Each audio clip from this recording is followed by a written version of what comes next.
한 농부가 닭을 사와서 사료를 줍니다. 이 닭이 사료를 주는 농부를 의심을 합니다.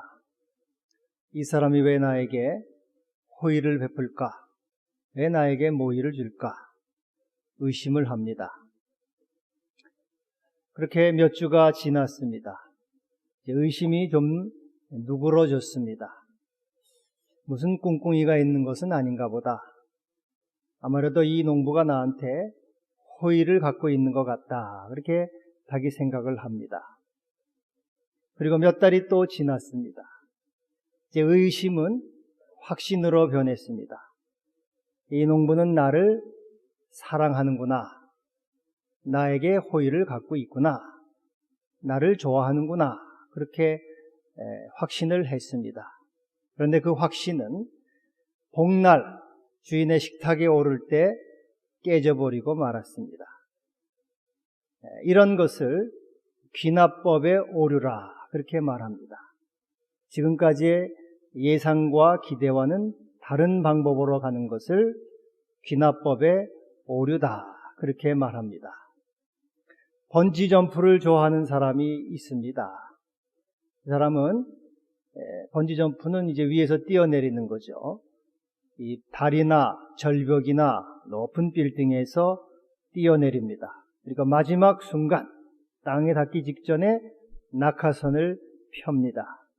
그래서 참 위험한 놀이 아닙니까? 친구가 권면을 했습니다. 이 사람아, 그러다가 큰 사고 나서 죽을 수도 있는데 그만 좀 하라고. 그러자 그 번지점프 하는 사람이 말합니다. 무슨 소리냐? 난 지금까지 1000번도 넘게 뛰어내렸지만 한 번도 사고가 있은 적이 없다. 큰 소리를 쳤습니다.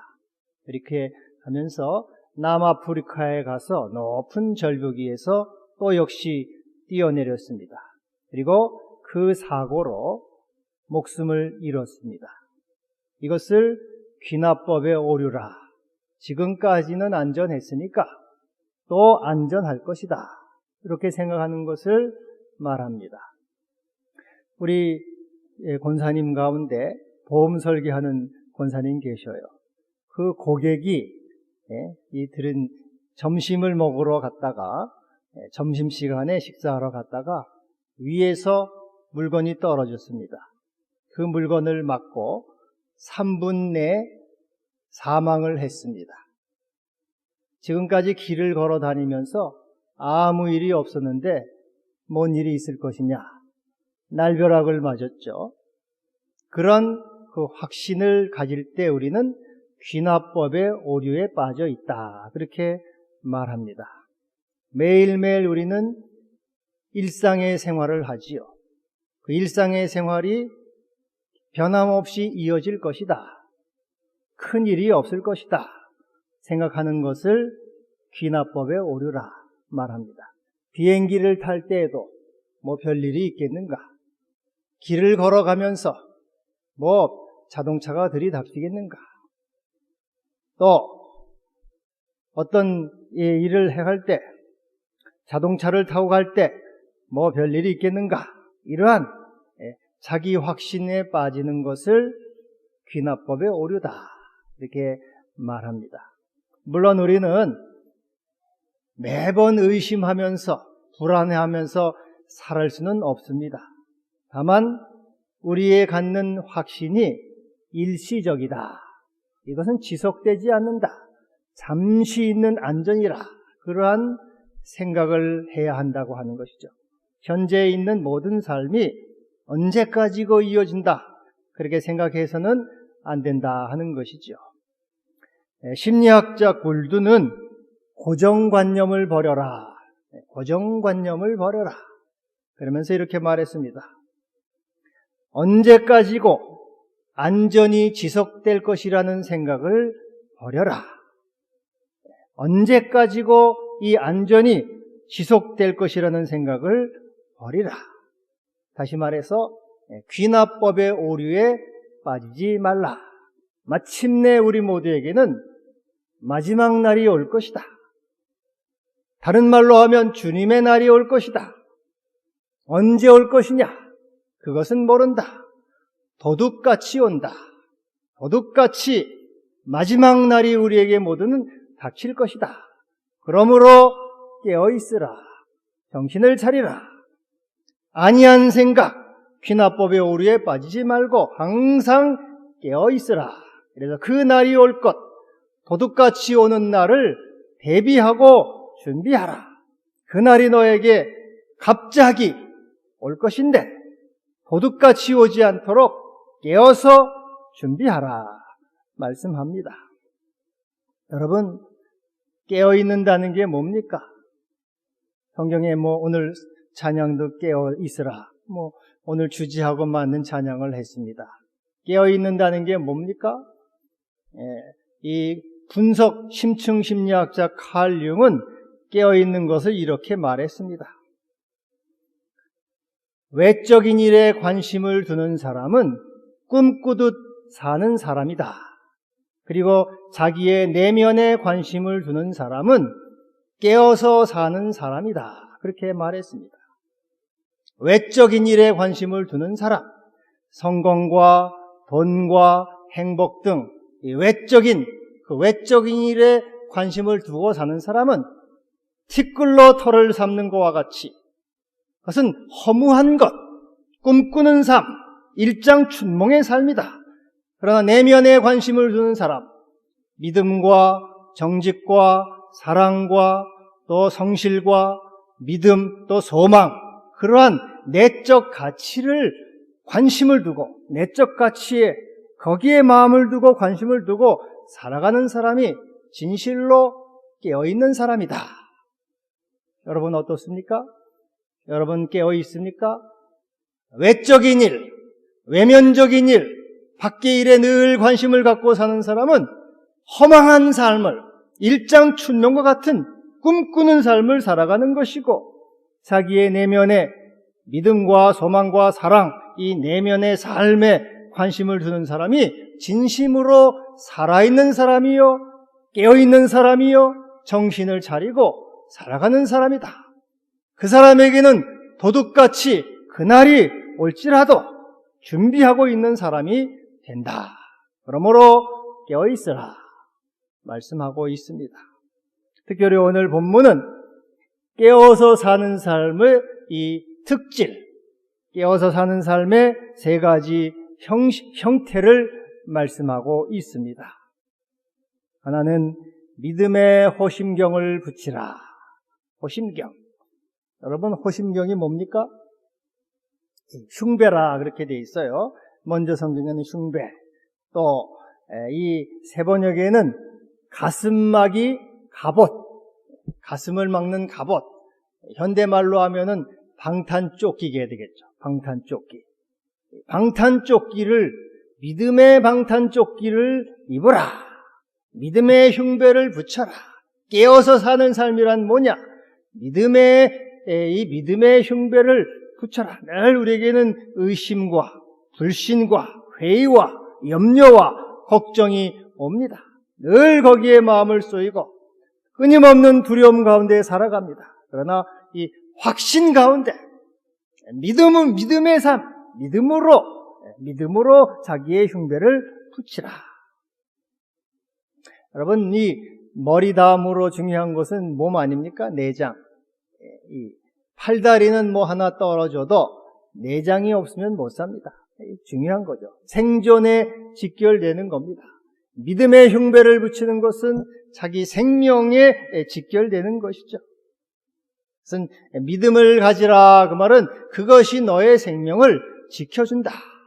그러므로 이것은 믿음의 눈으로 보라, 그 말이죠.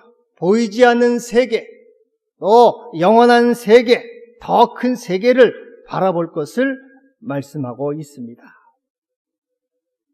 그 생텍쥐베리가 쓴 어린 왕자를 보면은 그런 내용이 나옵니다. 이 생텍쥐베리는 비행사예요. 비행기를 타고 가다가 고장이 나서 불시착을 해서 사하라 사막에 떨어졌습니다. 한복판에.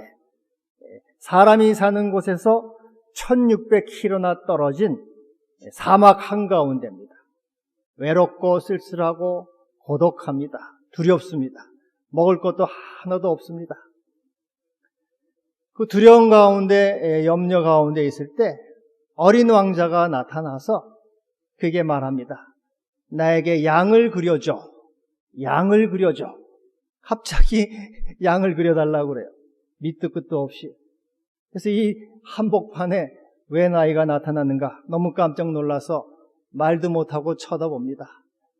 그러니까 이 어린 왕자가 계속해서 양을 그려줘 하고 또 얘기를 해요. 하도 반갑기도 하고 또 참 위로가 되기도 합니다. 자꾸 이 어린 왕자가 양을 그려달라고 재촉을 하니까 종이에다가 양을 이렇게 대충 그려줍니다. 그러니까는 아유 이 양은 병이 들었어. 이거는 못 써. 다시 그려줘 하고 또 부탁을 합니다. 그래서 또다시 그려줍니다. 그랬더니 이 양은 너무 늙었어. 오래 살지 못할 거야. 다시 그려줘. 그래서 또다시 그려주니까 이거는 뿔이 났는데 이건 양이 아니야. 이 비행사는 빨리 비행기를 고쳐서 날아가야 되는 게. 그래서 어떻게 할까 생각하다가 네모 상자, 네모로 된 나무 상자를 하나 그려줬습니다. 거기에 조그만 구멍을 3개 뚫어서 이 안에 양이 있어. 이 안에. 이 나무 상자 안에 양이 있어. 그렇게 얘기를 해줍니다. 그러니까는 어린 왕자가 그림으로 된 그 나무 상자를 들여다봅니다. 그러면서 그 그림으로 되는데 뭐가 있겠어요? 그런데도 들여다보면서 작은 양이네. 이 양이 지금 잠들어 있네. 그렇게 말하면서 아주 만족해 합니다. 여러분 이게 무슨 의미가 되겠습니까? 우리 어른들은 보이는 것만 본다는 거죠. 보이는 세계만 있는 것으로 착각을 한다는 것이에요. 그러나 이 작가는 어린 왕자를 통해서 보이지 않는 세계, 상자 속에 있는 양, 보이지 않는 세계가 있다. 보이지 않는 더 큰 세계, 영원한 세계, 더 온전한 세계가 있다고 하는 것을 말하고 있는 것이에요. 그래서 믿음의 흉배를 가져라. 그 말은 보이지 않는, 지금 이 눈에는 보이지 않는 더 큰 하나님의 세계, 영원한 세계, 또 그것은 우리에게 언제나 하나님이 함께 하시는 그 생명의 세계가 있음을 믿고 그 믿음을 가지고 살아가라. 믿음의 흉배를 붙이라고 말하고 있습니다. 눈에는 보이지 않고 귀에는 들리지 않지만 그러나 하나님이 계시고 더 하나님의 나라가 있고 영원한 세계가 있음을 믿고 확신 가운데 담대함으로 하나님이 함께 하시고 인도하실 것을 믿고 살아가라. 믿음의 호신경을 붙여라. 그래서 우리 주님은 말씀하시죠. 너희 눈은 봄으로 복이 있고 너희 귀는 들음으로 복이 있도다. 실패와 고난의 위기 속에서도 낙심하지 않습니다. 그것은 하나님이 계시는 것을 믿기 때문입니다. 또 우리가 성공을 하고 부유해져도 거기에 마음을 빼앗기지 않는 것이죠. 영원한 세계가 있음을 믿기 때문에 그러한 것입니다. 항상 영원한 것에 마음을 두고 살아가는 이 믿음의 호신경을 붙이고 깨어있으라. 잠언 22장 4절에 겸손과 여호와를 경외함의 보응은 믿음과 재물과 영광, 생명이니라. 재물과 영광과 생명이니라 말씀하고 있습니다. 또 사랑의 호심경을 붙이라고 말씀하고 있습니다. 여러분, 참 사랑이라는 말은 너무나 다양하고 또 그것은 참 정의하기가 어렵습니다. 고린도전서 13장에 사랑의 효능에 대해서 말씀하고 있습니다. 사랑이 없으면 천사의 말을 할지라도 소리나는 구리가 되고 예언하고 비밀을 알고 또 모든 믿음을 가졌을지라도 그것은 아무것도 아니고 구제하고 불살을지라도 아무 유익이 없다. 여러분, 사랑이라고 하는 것은 마치 소금이 맛을 내는 것처럼 우리 삶에 맛을 내는 겁니다.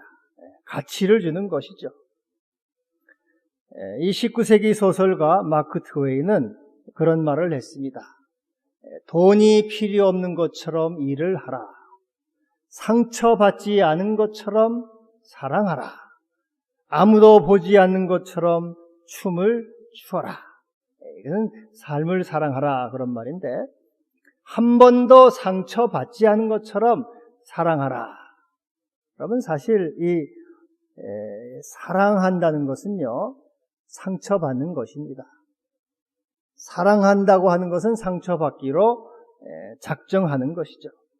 사랑할 때는 늘 상처가 있습니다. 우리 부모가 자식을 사랑할 때 상처를 받지 않습니까?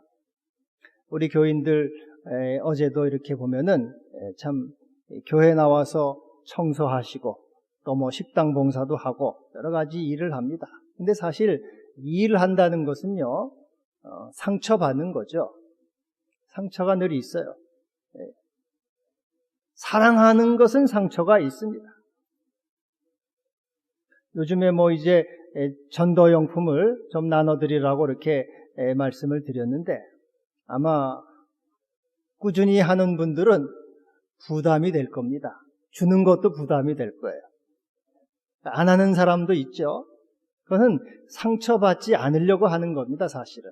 거부를 당하면은, 그 사람한테 무슨 말을 당하면 내가 싫으니까 상처받지 않으려고 하는 그러한 자기의 이 방어적인 마음이기도 한 것이죠.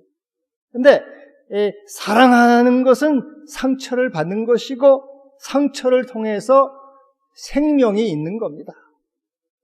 구원이 있는 거예요, 여러분. 임산부가 자녀를 낳을 때 그건 상처, 희생과 상처가 있지만은 생명을 낳는 것이죠. 상처 없는 사랑 그리고 생명은 없습니다. 이 정신과 의사들도 상담을 하다 보면은 자기도 상처를 받아요. 그래서 다시 상담을 합니다. 요즘에 그 꾸빼시의 행복 여행이라는 책이 많이 그 베스트셀러가 되고 있더라고요. 예전에 한참 팔렸는데 다시 그 베스트셀러가 되고 있어요. 근데 그 꾸빼시 행복 여행에 보면요, 꾸빼시가 그 정신과 의사입니다. 정신과 의사예요. 사람들을 상담해 주다 보니까 자기가 상처를 많이 받았어요. 행복하질 못해요. 그래서 어떻게 하면은 행복할까? 어떻게 하면 상처를 이기고 내가 행복한 사람이 될까? 그래서 여행을 떠나요. 여행을 떠나면서 행복한 길을 찾는 거죠. 그게 이제 꾸빼시 행복여행인데, 사랑할 때 상처를 받습니다. 그러나 그 상처는 창조적인 것이죠. 생명을 잉태하고 구원을 만들고 우리에게 새로운 소망을 주는 그러한 상처입니다. God is love. 하나님은 사랑이시다. 그러나 여러분, 하나님만큼 상처를 많이 받으신 분이 어디 있습니까? 하나님은 독생자를 우리에게 주시기까지 그 사랑하시고 희생하시고 상처를 받으신 분이죠. 그러므로 너희들은 하나님의 사랑 안에 거하라. 사랑의 호심경을 붙이라. 그것으로 인해서 구원과 생명과 풍성함에 들어갈 수가 있는 것입니다. 그리고 또 하나, 깨어있는 것은 구원의 소망의 투구를 쓰는 것입니다. 여러분, 투구는 이 머리에 쓰는 거죠. 머리라고 하는 것은 가장 중요하죠. 헬멧, 또는 뭐 자전거를 타든지 오토바이를 탈 때도 헬멧을 씁니다. 이것은 구원의 소망, 항상 나의 구원은 하나님께 있다. 하나님은 나를 건지시는 분이시다. 아브라함에게 하나님은 말씀하십니다. 나는 너의 방패요 너의 상급이다. 나는 너의 구원이다. 나는 너의 소망이다. 말씀하십니다. 여러분, 이 성경에 다니엘서가 있고 요한계시록이 있는데, 이것은 그 묵시록이라 그렇게 말을 합니다.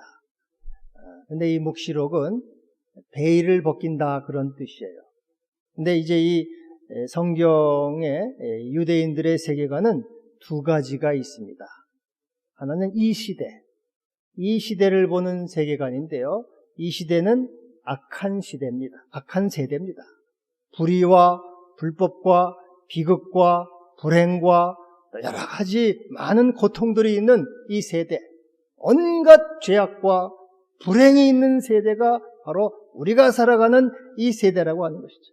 특별히 이 구약시대와 이 종교의 신약시대는 많은 종교적인 박해가 일어나서 믿음의 길을 걷는 사람들은 수없이 많은 고난을 당했습니다. 이 세대는 악한 세력이 지배하는 무시무시한 불행과 비극과 고통의 세대다.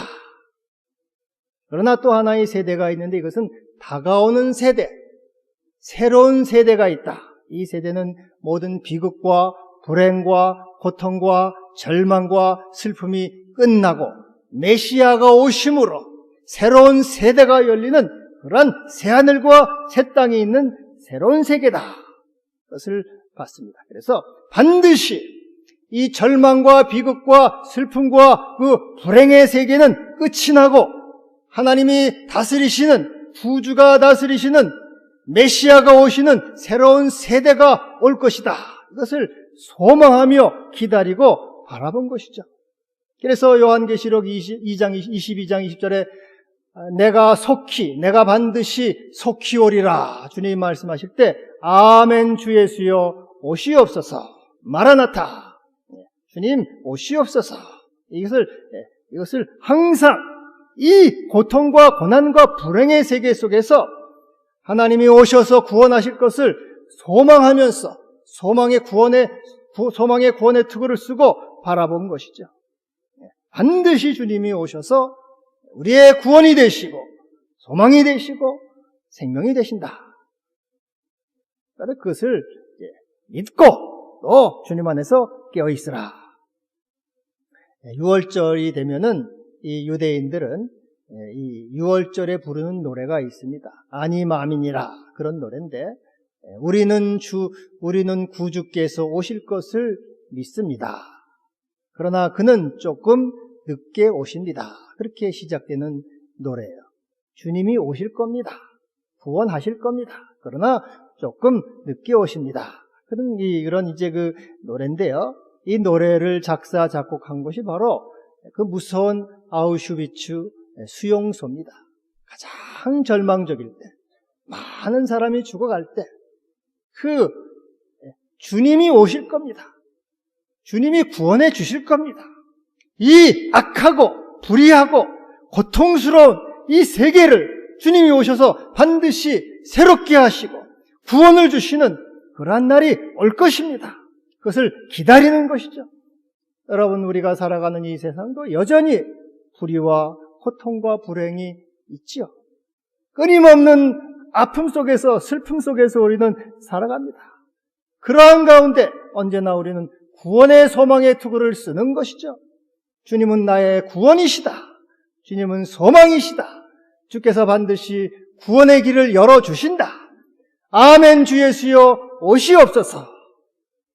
깨어서 주님이 오실 것을 기다리면서 살아가는 우리가 이 세상에서 항상 이 세상이 언제까지나 지속될 것이라는 그러한 착각에서 벗어나서 반드시 주님 날에 올 것이고 주의 구원이 올 것이라는 믿음 가운데 살아가는 것이죠. 주님은 도둑같이 오신다 하는 것이죠.